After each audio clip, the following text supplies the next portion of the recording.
You have a phenomenal Q&A by a very sick individual. I mean, I thought I was sick. Mr. Paul Osborne, cast and crew. Let's give him a huge hand. Hey guys, I want my actors, I want my producers. Please. Who should I give the second mic to? Or do you want me to run around? You can run around and do whatever you want to do. Let me all introduce everybody. We have one Blaine Weaver here. I think you might recognize this guy. You may or may not recognize Patrick Day, who played Marvin. It's a little different in real life. Cheryl Nichols, Claire. Come on, buddy. Christina Rose, Kimber. This is Tiffany, Jay Shuttleworth, and Lesta Wimmer Osborne, who are producers. And she's my wife, too. She's also the producer of Children with me. Booney, one of our very fortunate production assistants who had to deal with desert dirt. Come here. This is my son, Andy, who played young Kip. So, he's his looper, is what it is. Exactly the same. And thank you so much. And that's everybody. And I wrote and directed this thing. So.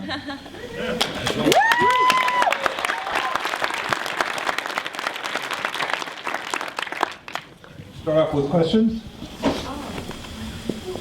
Okay. Oh, hi, Tracy. Okay, so you wrote and directed this, and you've worked with Blaine before. Yes. As you were writing it, were you envisioning he and Patrick in the roles as you were writing it? Yeah, actually, the roles were specifically written for Blaine and Pat. I've known them both for a long time, been a big fan of the work, and had it in my mind, I want to write something for this guy, I want to write something for this guy. And then one day I thought, well, why don't I kill two birds and write something for both these guys? And that's actually where the whole thing started. The characters, the story all grew from wanting to work with these two gentlemen. So I like them. Anyone else have a question? Based on, where did you get the idea? Where'd I get the idea? No comment. No, it's not. But it's funny, when I gave the screenplay to Leslie, she was 6 months pregnant with our son Liam. She's like, what the fuck is wrong with you? Shoot her in the belly? In the uterus? Great. What are you telling me? No, it's bad. It's bad. I say it's bad. I don't know, just from my sick, evil imagination. Actually, the emotional core of the film, weirdly enough, comes from my experience on like social media, on Facebook, and things like that. Because that's only been around for a few years, and prior to that, if someone fell out of your life, from high school, junior high, grade school, or your early career, college, whatever, they were gone. You never had to see them again. But now, they all find you on Facebook, and they're all in the same room at the same time. Like, my daughter, who's 15, is on a chat, like commenting on something with someone I knew from junior high, and like some old employer, and like my mom, and it's really strange. And I've noticed there are people that I suddenly feel obligated to accept their friend request, and when I have nothing in common with them other than we were at the same starting line together. And a lot of times they're less successful than I am, and they kind of like, ask me weird things, and they kind of like, or they're more successful and I'm the other way. I'm kind of want to be closer to them, and it's kind of a weird dynamic. So I just kind of drew from that to sort of as the emotional nugget that grows into the horrible tree or whatever. Right now, do you do it all at once, in like a spurt, or? I do actually. Yeah, I things kind of sit in my head, and then when they finally start firing off and coming together, they kind of go. And then I usually see it all really quickly and how it's going to work, and then I scramble to write it really fast or before I forget it. That's usually what the first draft is like. This was 2 weeks of writing, bam, and then of course you go back and you're sober and you rewrite and you make it not suck, but you make the dialogue be good. But that's kind of my process, yeah. Did you ever second guess yourself about making it so uncompromisingly bleak at the end? Was that a worry that you were like, nobody's gonna want to watch this ending? Was that like a fear for you? Yeah, well, the moment I was like, when he kills the wife, I'm like, that's the walkout moment right there, you know. And no one walked out. Thank God, you all stayed at least till the end credits. But that was like, I'm like, that's a tough one. But I'm kind of, you know, it's like if it's right for the thing, I feel like, I don't know. At some point, the script starts writing itself or starts writing me, and I kind of like, well, that's what's supposed to happen there, and that's you just kind of go with it, you know. I'm a dark bastard. I don't know what to tell you. Right here. Yes. How many days? How many, real quick. 18 days, 113 pages, 18 days. The Panasonic AF100. And I want to say we only went over 12 hours once, and that was on purpose. We knew we were going to go 16 hours one day, so we always were under 12. Yes. I have a question for the actor who played Marvin. How do you do a role that's so complex and had so many changes through it, and yet kept it believable? Oh, first of all, thank you. That's so nice to hear.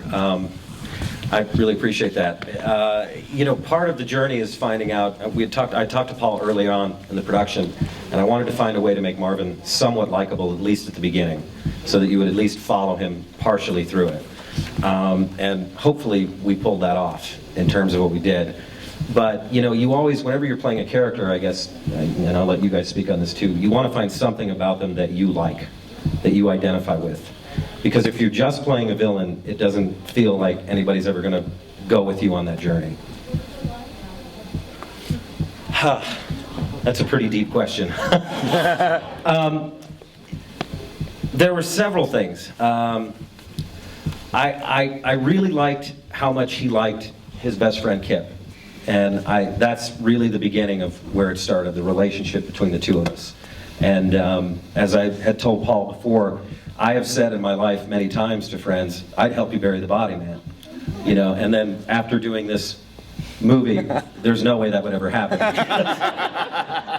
It certainly brings it all home. But what I really liked about it, to answer your question, in the beginning, in the first pass, was the camaraderie, the friendship, and the relationship that Marvin thought he had with Kip.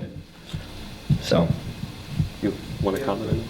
So I'll start off by saying I really did like the movie, so congratulations to you all. Thank you very much. I know nothing about your industry, and you mentioned in the beginning this is the first time you were seeing the movie, or your premiering the movie, I guess? It's the first time, well, yeah, I mean, normally you do like a cast and crew screening with, you know, and family and friends. Everybody you've been bothering with the movie for the last several years. You have them over, and you rent a theater, and you see it, and that's usually when the director dies inside, and you know, people see the movie, and then you know, when you go in, you kind of know where the beats of the movie are for the audience. Like, I had no idea you guys were going to jump so much when she got shot. I had no clue.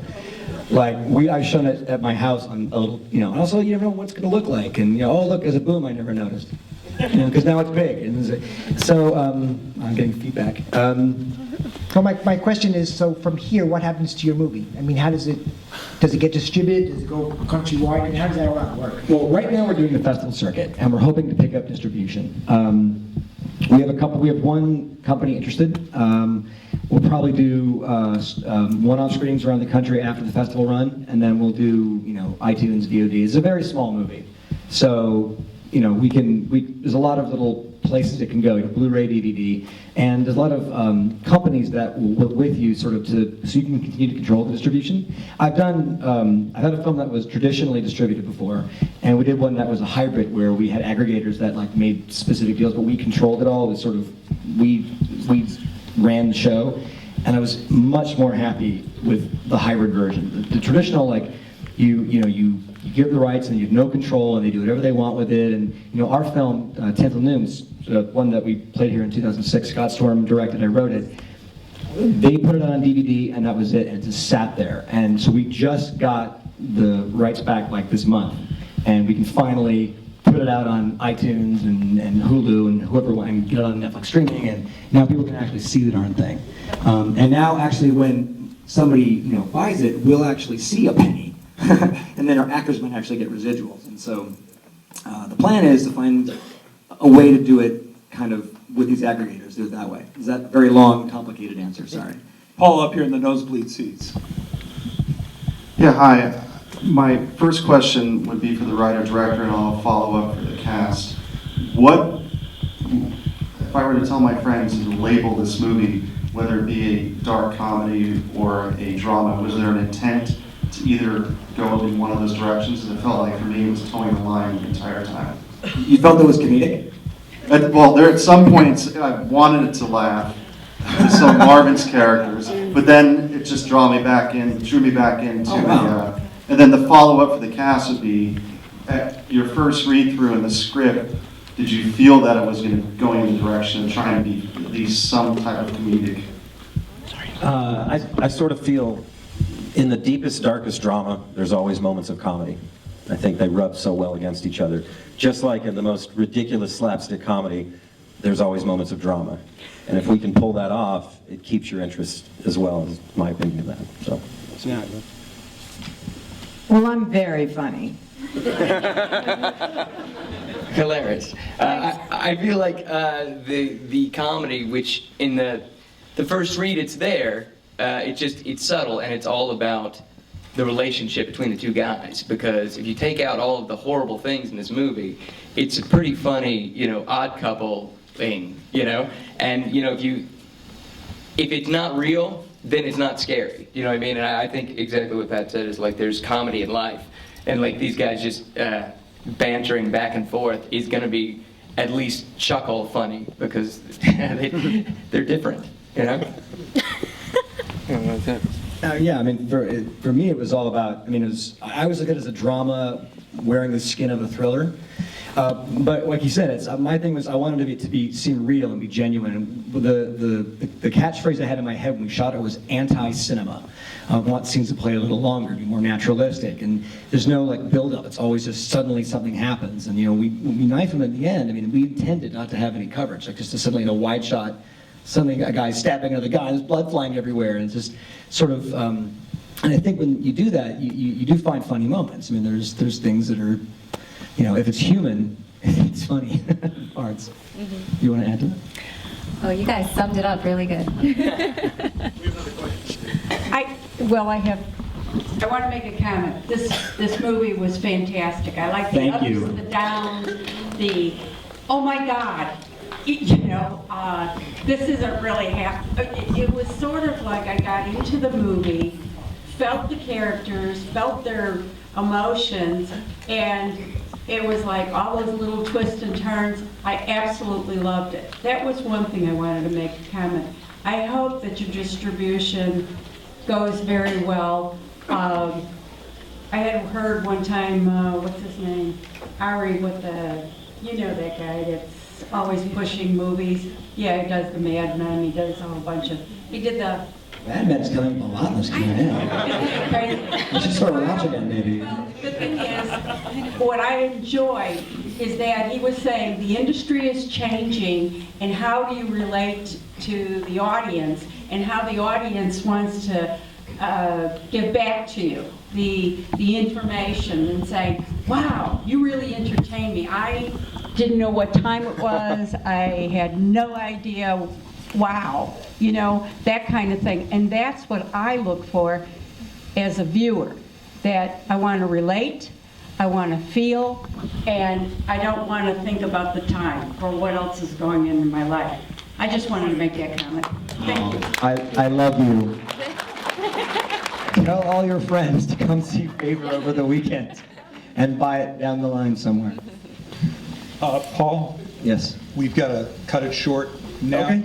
And will you be available at the Party Pavilion? I will be available at the Party Pavilion. Also, we have some posters. I don't know if you've seen our poster, but it's got the little good friend corpse funny artwork. We have them right here at the door. Michael, the assistant from the festival, has them. If you would like them, they are free. If you find us later, we will sign them. And thank you so much for coming. So Paul Cassidy will be at the Party Pavilion. Thank you very much. Hey, baby, midnight's coming. Just me and the mean old moon's gonna howl tonight. Baby, midnight's coming for you. Just me and the mean old moon's gonna howl tonight.